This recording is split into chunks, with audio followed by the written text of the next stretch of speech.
everyone, and welcome back to World of Warships Blitz with Terry. It's a bit windy outside, so if you hear anything in the background, that's what's going on.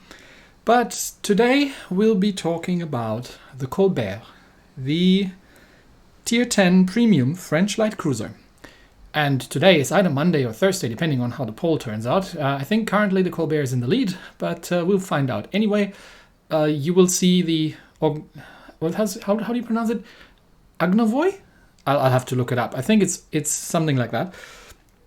You see the new Soviet destroyer on the respective other slot. So either way, you're going to get both next week. It's just a question of which one comes first. But the Colbert.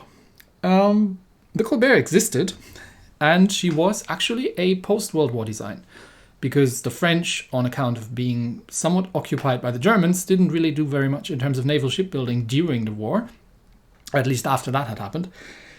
So the Colbert was effectively a de Grasse design, a little bit evolved. And they wanted to build what the Americans had with the Atlantas and with the Worcesters, and an all-gun dedicated AA cruiser. So these things had, an enormous amount of anti-aircraft firepower. And they were kind of a little bit late to that game, because by the time she was really finished and in service, like in the 60s, you didn't really need these things anymore, because you started having things like supersonic jet aircraft that you couldn't really easily hit with guns anymore. And things like anti-ship missiles became a thing at some point. So she was getting a refit to be more of a missile cruiser, but due to budget constraints that didn't always really go through with everything that they had planned, she became somewhat of the equivalent of the Vanguard, like the royal sailing boat to ship around the French president, on account of the French not having a lot of royals around, because, well, them being the French, they had beheaded them about 100 odd years earlier than that. But she was sailing the French president around in the world, and later became a museum ship, and was sitting in port, I think in Bordeaux. But very unfortunately, I think, or tragically, the government, while they owned the ship, actually didn't want to pay for the maintenance of it. So a couple of years ago, she was, sold for scrap and broken up. So what is the Colbert in the game? As I said, it's an all-gun cruiser, right? So no torpedoes, and we've got lots of guns. You kind of, I'm going to try to zoom in a little bit. You kind of see them here. So these turrets that you see there, like in front, a super firing pair, these are the 127 millimeter destroyer guns. And then there are two next to each other, kind of up on this little ledge here in front of the bridge. And we've got the same setup again in the rear. The rest of them are, as far as I remember, 57 millimeter anti-aircraft guns. So probably what would count as small caliber AA in game. And she isn't particularly large. So if we put her next to, let's say, next to an Henri, right? If you look at that, she's a lot smaller. And again, this is because this is basically a de Grasse design that has been evolved a little bit. Right then, what do we have? Tier 10. Tier 10 light cruiser all guns. Relatively little armor, which is to be expected. Relatively low health. So this is one of those ships that you don't want to be shot at by things. Actually, if you get shot at by really, really big calibers, it can be a bit less of a problem, because they have a tendency to just overpenetrate. But heavy cruisers like Des Moines or things like that, or Hindenburgs, are very, very unpleasant for this. And or things like Montanas, which have slightly lower caliber and lots of guns. So you do have to be very, very careful with the ship not to be shot at. In return, you get a very maneuverable ship. So in this setup here, she does 32 knots base speed and has a turn time from just over 6 seconds in my setup. The guns are 127 millimeter destroyer guns. So small, right? Small caliber. The de Grasse had the 150s. But in return, you get a lot of them. Now, these are 16 guns, but you can't get all 16 on target at the same time. You can only ever get 14 on target at the same time. Because once again, let me zoom in a little bit here and try to show you that. So the two forward guns and the two rear guns are super firing. So these are fine. but these kind of wing turrets obviously are not super firing because they're next to each other. So if you're like in a 45-degree angle like this, kind of like this, you can get the 4 forward turrets plus the 2 rear turrets plus the wing turret to fire from the rear. But change the angle just a little bit, and suddenly you lose one of the rear wing turrets, and it gets more tricky. So this is more like an all-around gun setup rather than the like center line setups that you often have. It's very much like the Atlanta, which also means that if you go bow in or stern in, you still get 8 guns on target, which is not terrible. The fire chance is very low, with 2%. And so you'd think this is a Smolensk that just burns everything down. No, she isn't. You don't set that many fires with this thing. But that's not really a problem, because first of all, for 127 millimeters, these actually do a very reasonable amount of damage. And the high explosive is so close to the armor piercing that most of the time you can just stick to it. Plus, she's got a reload of just over 3 seconds. I mean, I think the base reload is 3.6 seconds on this thing. She spits out an absolutely monstrous amount of shell fire. The turrets have a frankly ridiculous traverse speed of 42 degrees, so it really, really doesn't matter which way you're pointing, because the turrets are turning around in so quickly that you don't even notice. And the range with almost 11 kilometers isn't great, but it's workable because it is a small and very maneuverable ship. The AA, as expected, is pretty good. I think it's not quite Des Moines level, but it is pretty good, or Worcester level at that point. Really, that would be more qualified comparison. But it is pretty good, so she can definitely lend a hand in AA support. And the surface detection is excellent, with 7.5 kilometers for a cruiser at tier 10. That is pretty darn sneaky. Which also, again, you need, because you do need to make yourself scarce if you get shot at. Being shot at in this ship is not something that you want to generally have happen. But you can usually dodge battleship fire if it's not super precise, and you know a little bit about dodging shell fire at round about 8 kilometers. So it gives you a comfortable buffer of almost 3 kilometers within which you can operate to rain down unpleasant things on enemy ships. In terms of ship skills, she gets 5 engine boosts, and these are engine boost 3. So she does, I think, almost 39 knots with the engine boost active, and you basically have the engine boost active all the time. Because, well, you've got 5 of them. What the hell are you going to do with them? And she gets 3 defensive AAs as well. So if you do happen to come under carrier attack, or you do want to just stick with your destroyers, because this thing can absolutely keep up with with most of the destroyers in the game at this tier,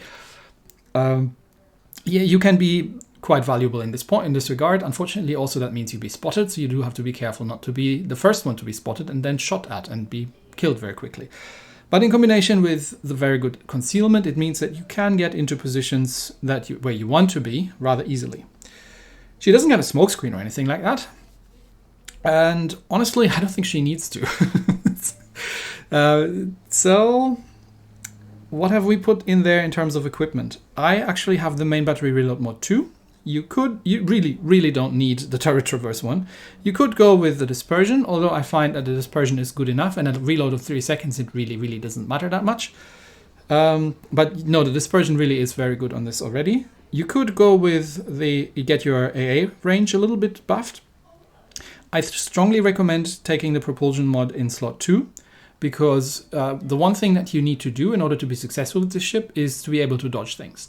And varying your speed and doing the standard things that you do on a kiter, you really need that module here. So unfortunately, no small caliber AA buff.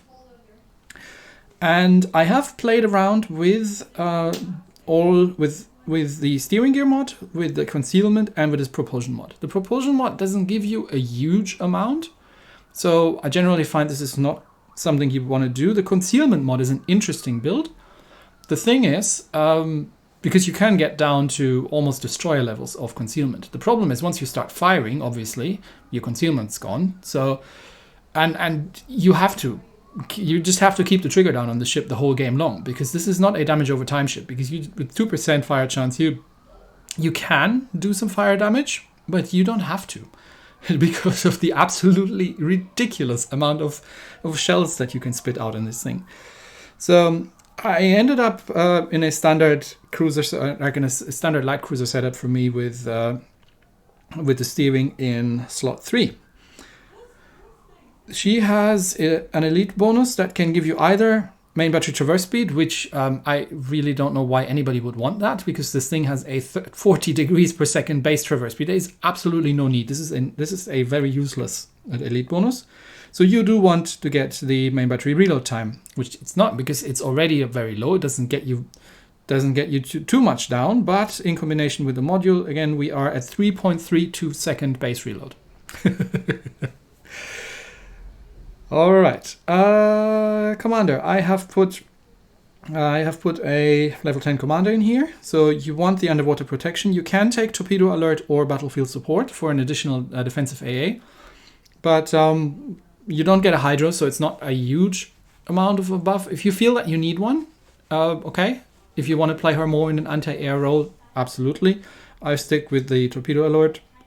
Artillery maintenance for better dispersion, although you could use preheating here as well. That is definitely a thing you could go with. A defense expert is a no-brainer. I've got the daredevil, just in case you do get low, because a single salvo from a Montana can take 3/4 of your health off easily. I have the exploit weakness, just in case something does get set on fire, but once again, it's you're not setting fires yourself all that easily, so generalist would be a choice as well that you could take, but I think exploit weakness isn't bad, because just because of the sheer amount, once again, the sheer amount of shell fire that you're sending out. Fully prepared, because nothing else makes sense. Extinguisher, you could go adrenaline rush, but 7.5% on the already ridiculous base reload doesn't give you all that much, and you only have main battery, so it's not affecting any of your other things. Engine overload, definitely. Not so much for the duration, but for the cooldown time, because you do have 5 charges of this thing, and otherwise it'll take a while to actually get the next one. And I've got Honor Seeker because reasons. I don't generally take compartment maintenance, because I very, very rarely get permafloods that I need to deal with. To have to be exceedingly unlucky to get one of those. Inertia Fruit's high explosive would be the choice, because again, the high explosive damage on the shells is very good. The penetration of the high explosives is pretty good, and you oftentimes find me just using HE against destroyers, because it doesn't make that much of a difference, and I don't need to switch back when I change targets. So the Colbert. Last thing we need to look at is the battle honors, and as usual with a premium ship, it's easy. Play 10 battles and you get some stuff, and then cause 100,000 points of damage in one battle, and you get 6 titanium, which is doable, definitely doable. The historical camo is interesting, because while it does give us hit points, it does give us firing range, which is very, very welcome. It does give us a bit of AA damage, which is okay, and it gives us torpedo damage reduction, which is utterly useless. Where's my concealment? I would have much preferred to trade the 6% torpedo damage reduction for 4% concealment, but I guess it would just have been too powerful. So it's an interesting one for the main battery firing range, but I think she's perfectly fine just using the Seaborne Assault for surface detection and hit points. Which is coincidentally what we're going to be doing here. So let's just stick that on there. Okay. And yeah, let's get into a battle. And here we are on encounter. And we are top tier. There's a failed platoon in the enemy team. So there's a Bismarck and a Kagero have gotten themselves into a tier 10 game via the tier 9 Essex enemy aircraft carrier. There were not many carriers around. Because I did record, I did have to record at some point after the 4.2 update, and I think a lot of CV players have kind of put it aside for a little bit, so I haven't seen carriers very frequently, but hopefully this will come back. But yeah, we're up against Essex, Yamato, Kurfürst, Yamato, Bismarck, Worcester, and Kagero. So how does she compare to something like the Smolensk or the Worcester? She doesn't have the arcs that the Worcester gets, and she doesn't have the utility that the Worcester gets because she doesn't get a radar or a hydro. But her targets of choice, like her playstyle, is more almost, I say, like comparable to how I would play the Mino. Just because you don't have a smoke. So I really see her more like a destroyer sort of thing. So we'll head over to this island there, and we have a very good concealment. The only thing that can outspot us in this game is the carrier, obviously, and the cargo. But the friendly carrier is scouting down this flank, so I am perfectly happy to do almost 39 knots down this side, because I can outspot anything and the carrier is gonna scout the cargo if he's down here. Okay, so far we see one of the battleships, which seems to be moving from the starting position more central, but there's a second battleship down there. So what I want to do is, there's the, Bismarck and Yamato. I want to get into a kiting away position, because I certainly don't want to do broadsiding. So I'm just going to wait for these two. Okay, they're coming under air attack. Oh, there's the Worcester. Okay, new target, Worcester. Let's see if we can get some shots out at him. And I think I'm in a good angle now, so I'm just going to start opening up. And like I said, even if you are completely bow or stern in, you are going to have a lot of shots on target. But yeah, Worcester is buggering off. He doesn't want to play with me, and the Bismarck is rushing forward. And I think he just got torpedoed. I'm not sure if he was flooded, but we're going to see if we can set a fire here. Might not, but yeah, look at the amount. Look at the sheer amount of shell fire I can get on target. Now there is a Yamato, so I do have to be a bit careful. But the Bismarck isn't shooting at me, so I'm putting her in reverse, just getting the angle as precise as I can. Okay, that was a triple fire that he insta-damaconned, obviously. Okay, this is the perfect angle, sort of. And the Freddy is taking fire, and I'm just gonna unload on that Bismarck. And yeah, this is pretty much what you do with this ship. You get yourself into a position, and then you absolutely unleash hell. I mean, look at the main battery hit counter. I mean, just look at it, right? So, while the shell arcs are not quite Worcester level, but they are still high enough that you can fire over islands. So that Bismarck is not going to get anything from hiding over there. And I've been robbed. The Essex takes him out. Okay, that leaves Yama. So Freddy, if you could rush Yama, I'm going to distract him. And if Yama decides he wants to fire at the Freddy, then I don't know, I'll be fine with that. Okay, Yama flooded, Yama damacons. Let's see if we can get a fire set. So I'm still in reverse, because in case the Yamato wants to shoot at me, I can just use my acceleration to go away. So I'm just going to annoy him. Oh, he's shooting at the Freddy. That's fine. The Freddy is not getting anywhere near the Yamato, so he's having a healthy dose of respect. But that's okay. I'm just going to sit here and basically spam the keys. And you can't hold down because the guns reload so quickly that you do need to salvo fire in this thing. I think Yamato has kind of stopped. Yeah, okay, he's gotten annoyed by me, so he's starting to shoot. So I'm moving forward, and I take a couple of hits, but I'm taking them at the stern. So this caliber is just completely going to overpenetrate. And now we're going undetected. And I'm just going to turn around because that Yamato is disengaging. Okay, we've lost the battleship so far. We're even on scores. Not sure what the carrier is trying to do over there, attacking into a Worcester that has fighter cover. But okay, yeah, predictably that didn't get anywhere. So let's boost up the engines and see if we can rush this flank here and get something done. I still haven't spotted the cargo. I have no idea where he is. But there's the Yamato again. So I'm going to play the same again. Yamato is in reverse. And yeah, the Freddy is making his way around, but obviously not getting his secondaries on target at this point. So I am just going to rain hell onto the Yamato, and Yamato shoots at me, so I'm stopping, and the shots all fly short. See, this is why you want the propulsion mod in this thing. And then you just move forward again in case he figured out what I'm doing, and keep shooting. And again, look at that hit counter. We're at 77 hits, and we just keep spamming him. 88 hits. Okay, now we're turning in. We are getting reasonably close. So 8 kilometers is kind of my comfort zone. I don't want to get much closer than that, but the Yamato is almost dead. So just a couple more shots, and there he goes. Okay, what's the battle situation? Oh, we have lost 3 battleships. Okay, so the other flank has completely collapsed. Which means I'm going to try and rush the carrier and see if I can do something. Maybe we can cap if they can hold back out base. Okay, there come the aircraft. Defensive AA up. So that's 1 down. Can we get another one? 2 down before it hits the Freddy. Okay. and I don't think any of the battleships can necessarily hit me from over there. But yeah, I can do unpleasant things to enemy aircraft. He's probably waiting for my defensive aid. Now he's just got destroyed. There comes some dive bombers. I'll just do the same thing again. Okay, there's the Essex. So now we're playing the same game again. And just get the perfect angle up and just hold it down. So there goes the dakka.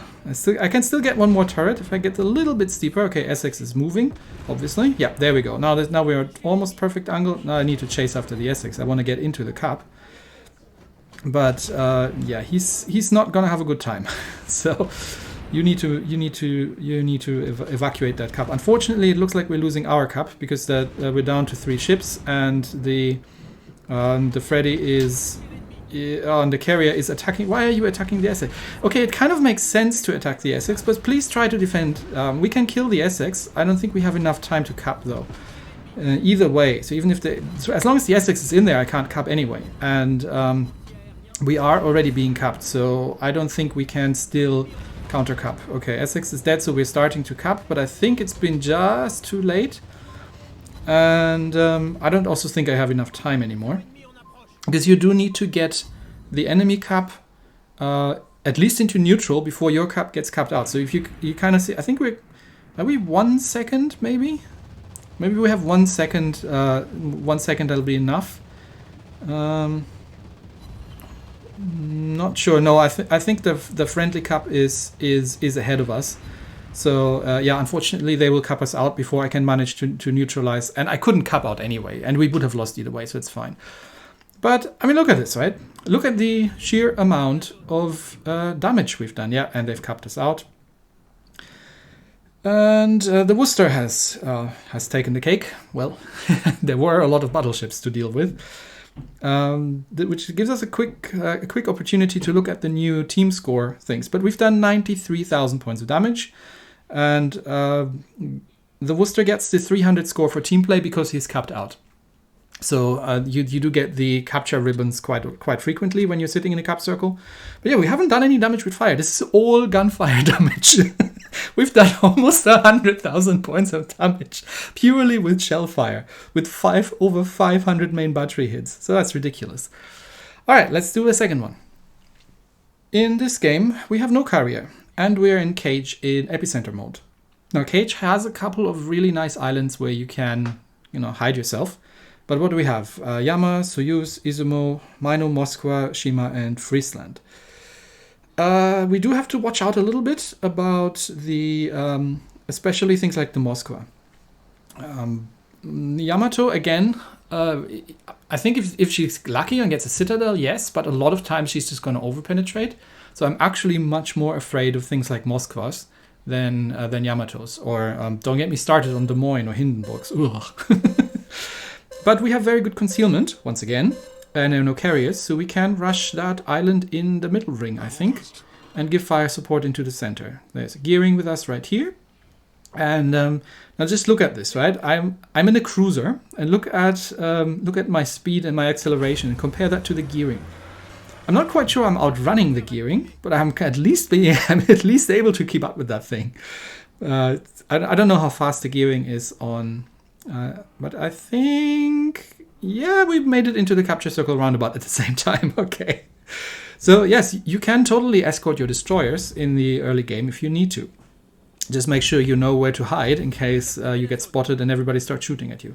So I want to be behind this island. Again, Worcester would be able to just shoot over that, but I do need to be a little bit more careful, and maybe I can abuse that. I can abuse that ledge there. Unfortunately, there's Mino. Okay, Mino is going to be able to spot me, but Mino is now in smoke. I'm going to open up. There's Shima in the center. I see him. And just some shots out at the Mino, but can't really see him. And there's Shima in the center. So yeah, let's start opening up at Shima. Just use the island as torpedo defense. And yeah, again, you could use the armor piercing, but first of all, I can't hit them from here because I don't have the trajectories on the shells. And something keeps spotting me. That's rather unfortunate. There must be the other destroyer. What was that? The Friesland? He must be somewhere where he can see me. Because I thought I would have been unspotted because the Mino is in smoke. I can't reach the battleships over there.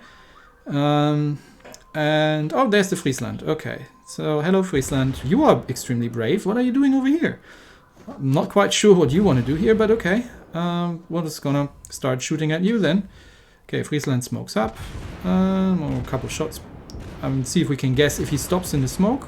We can make his life very unpleasant, but I don't think he actually stopped in the smoke. Alright, he's behind the island. Nothing I can do about that. Yeah, maybe a couple more shots. But there's another cruiser over there, so you can deal with them. Alright, bigger problems. Shima sits in the center. I bet he's got torpedoes away. Yep, there they are. Don't need no Hydra to find that out. So, okay, Shima keeps spamming. I mean, this is a very strong position from that the Shima has there. He just keeps spamming. Okay, Gearing has lost a lot of health, probably from the Mino in that smoke. So we do need to, I do need to help Gearing out a little bit. Keep an eye on this, Gearing. This is an absolute excellent player. Like, you're down to quarter health, and look what Gearing's doing. He's smoking me up, or she, I think. This is excellent. Thank you very much. I've now got a smoke, and I can't see the Shima, but I can see the rest of them, so I can start opening up at these guys. And obviously they're rather pissed about it. But yeah, again, Yamato shells, not a huge issue. Okay, there's Shima, but I think I just missed him. If he's coming out, I'm gonna slap him. But we'll just make sure that he doesn't come out. Okay, there's one hit on the Shima, and now we're going back to just raining hell down onto that Yamato. So there's a fire on the Yama. Where's that Shima? Well, just in case he's poking his nose out. I'm still behind the smoke, so excellent play there from the Gearing. Now we do need to dislodge that Shima to get the center cap. And the Gearing obviously needs to worry about the Mino, but Mino has 2 battleships over there to deal, who can deal with him. So, oh, there again, there's the Shima. I don't want to poke out too much because there is still a Moskva in play, and I haven't really seen anything from him. But if Shima comes out this way, I'm going to shoot at him. And if Shima comes out the other way, then Gearing can torp him. So, yeah, we're going to get this guy dead. But as long as he sits behind that island, there's not all that much I can do about it. And I don't want to poke out too much in case I do get slapped from anywhere. But yeah, Shima has decided he wants to come out. But Gearing has rushed him and killed him. Excellent play from the Gearing. So now we've got the center cap under control. They're down 2 destroyers. We're down 1 battleship. And that means that both Moskva and Mino are still somewhere out. So, but now we can start moving forward. And as long as no one's shooting at me, I'm just going to slam in the engine boost. I know that there's a Mino on my right. I just have to worry about torpedoes, really. And he's got battleships to deal with, so I don't think he's going to be super interested in me. Once again, I cannot actually get behind the island such that I can fire over it. I do need to actually poke my nose up because gun angles. But that's okay. We can use this island. Yeah, I see the Mino over there. I just have to worry about torpedoes, but with my acceleration, I should be able to get away in time. And we're just gonna rain fire down. Okay, Mino is dead, which means my right flank is secure. Now we just kill the Soyuz, Izumo, and I think we've just found out the Moskva. Is he AFK? I think the Moskva is AFK. That's a shame, because if I had known that, I would have been a lot more aggressive. But Moskva is one of those things that can really hurt you. So you do need to keep an eye on the things that can hurt you and the things that can't hurt you that easily. So I think we've won this pretty comprehensively. At this point, it's just a matter of holding the fire button down and spamming HE at the Izumo. And yeah, the Izumo knows it, and he's just running away because there's also a destroyer coming. But yeah, excellent play from that Gearing. Breaking the center with the Shima. Very well done. And dropping me a smoke to start raining hell on the battleships. Thank you very much. That was excellent. It's always refreshing to see someone who thinks about team play like that. Yeah, so Colbert, what is this thing? Is she overpowered? No, and for a good reason, because if you get, it's the same like with the Smolensk. If you get focused, you can't do much, because she does. Unlike the Smolensk, who's more relying on fires and damage over time, I think.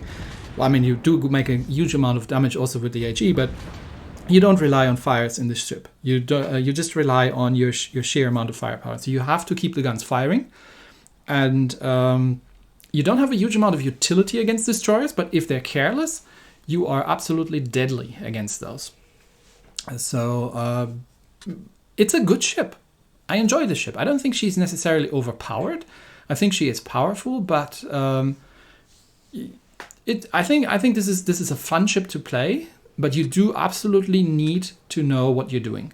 So if you're not an experienced cruiser player and you're not super aware of the calibers of enemy ships and which things you can get shot at by and which things you can't get shot at by, absolutely not, then you will struggle, because in order to do damage, she relies on surviving the battle. If you get killed halfway through, you don't have the DPS to just do very much. She has a reasonably low DPS, even though the guns actually fire really, really rapidly. But you do need to get through the full battle to make use of them. So if you're a cruiser player and you like this kind of thing, and I think you can be aggressive in the ship. You just need to make sure that you never get crossfired, because as long as it's one-on-one, you can take on a lot of things in the game. So that's it for today. Thanks everybody, and I'll see you next time. Bye.